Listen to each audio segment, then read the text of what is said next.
Welcome to AVoice for Creators. I'm your host, Daniel Norton. Today I want to talk a little bit about another book I'm reading. I'm reading a lot of books lately, which is good. It's called We're All Weird by Seth Godin. I'll put a link in the show notes.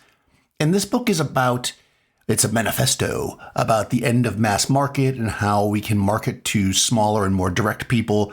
And what I think is interesting about this is it does directly tie into us as creators because, again, if we are looking at the idea of like 100,000 followers on Instagram or Facebook or YouTube or podcast as being our marker, what we're doing is, if that is what you want to do, what you're doing is you're aiming to the masses. And to aim to the masses removes the weird, which Seth presents as a positive, the weird being the positive, that is, and put you into the normal, which he basically presents as the negative, saying that more and more we need to focus on small niche groups. Find your tribe, find the people that believe what you believe, and share with them basically what you believe. What this means is we can be more true to ourselves.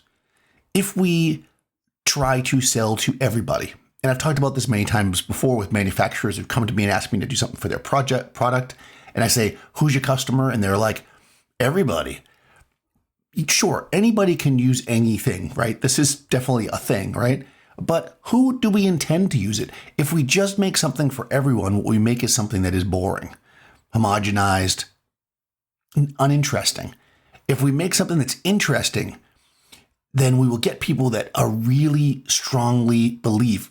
Then we'll get people that really strongly believe in it and people that really strongly don't believe in it. I've said this a bunch of times before, and I stand by it, that you know you're being successful when you get haters, right? When somebody just doesn't like you. Oh, that's junk, that's whatever. I mean, you shouldn't only get that, obviously. But if all you're getting is positive feedback, then you're probably sitting in a feedback loop of your friends and your super loyal fans. And those aren't necessarily the best people to judge at the beginning anyways. Eventually, we want to break past and get some people that don't like us, that are outside the group. And then as we form this tribe, this group around what we believe, what we want to put out there in the world, then people will mostly agree with you because now you've found your people, if you will. This can be really tricky, as I say, because it's tough to like put up something that you really believe in. You go out and you make some portraits, or you shoot some landscapes, or you do some street or documentary photography, and you think it's absolutely the best work you've ever done, and you really want people to see it, and you put it up and you get like almost no likes. Let's say we'll talk about Instagram. And then you start scrolling down and you see a picture of somebody with, a smoke machine, or just a picture of a puppy, that's just a bland whatever. It's a fun, everybody likes puppies, right? And that's got 1 million likes. And you're thinking to yourself, well, maybe I should just photograph babies and use smoke bombs and use all these different trends and special effects. And while, again, as I say over and over again, that's not necessarily something that you shouldn't do, but you should only really do it if it seems the thing that will really be something you believe in. If you like that style, if that style projects to you. And I've said this before too. I repeat myself a lot, I think, but in a different context, where I remember at some point I had this breaking point. I had been looking at a lot of work, and I'm like, I really love this photographer. I really love this style. I really love this. I want to do a shoot like this. And I would go out with the intention of creating images like that, but I never would.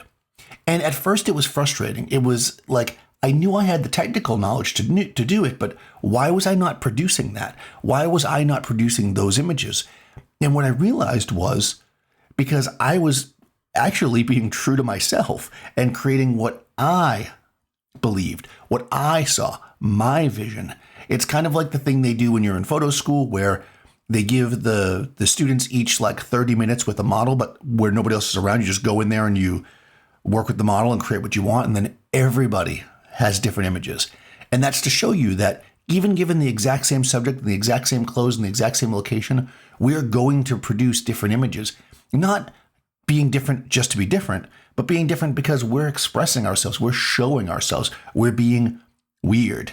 And what's nice is because of new media, because of things like Instagram, which I know I was just saying, group people together, but because of photo sharing sites, because of Discords, because of groups that can be formed, We can find people that appreciate our work, and we don't need as many. I remember shooting the album cover for this artist maybe 10 years ago.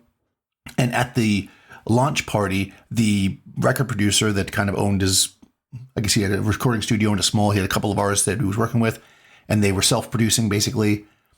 He said, if she was with, or if he was with as a producer, a large company, this would need to be a million selling record for them to really feel like they made a lot, because they did it themselves and they were in total control of it. Not only did they produce the product they wanted, but if they sold 50,000 records, that would be monetarily the same almost as the million seller.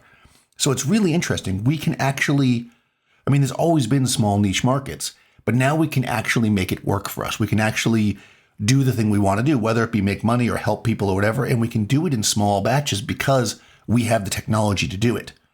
We can rebuild him. Oh, I went $6 million man there for a second. So I guess what I'm saying in a really roundabout way is that this book kind of confirms or puts me in the right mindset, even for large businesses, to see that what I hoped would happen in the world is happening. We can be ourselves. We can focus on the things that we love, and we can still get recognition, even if it is not the trendy mass market thing. You be you. Create what you want to create.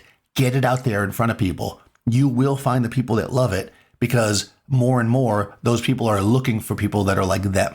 Oh, and don't forget, we're still in December. This is the 26th of December. We've been going through the Daily Stoic. Almost there. We're going to read a passage from here. Again, each of these passages has what the author's interpretation of the passage means. I'm going to look at it from a creator's point of view. I will read it to you, and then I'll just tell you my thoughts. December 26th. It's not at all that we have too short a time to live, but that we squander a great deal of it. Life is long enough, and it's given in sufficient measure to do many great things if we spend it well. But when it's poured down the drain of luxury and neglect, when it's employed to no good end, we are finally driven to see that it has passed by before we even recognized its passing. And so it is. We don't receive a short life. We make it so. Seneca. This is really interesting, like all of these are.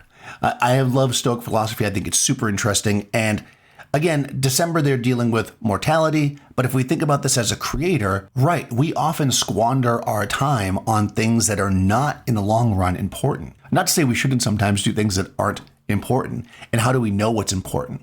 But we don't want to think, well, you know what? I want to create this thing. I need to create this thing. And then say, oh, and I'll do it tomorrow.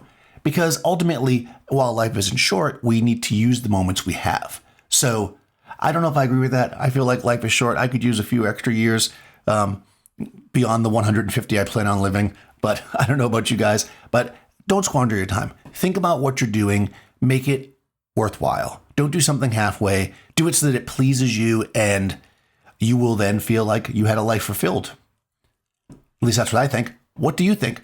Let me know. You could check the show notes below. You could call in to the show. There's a link to Anchor there. You could join my Discord.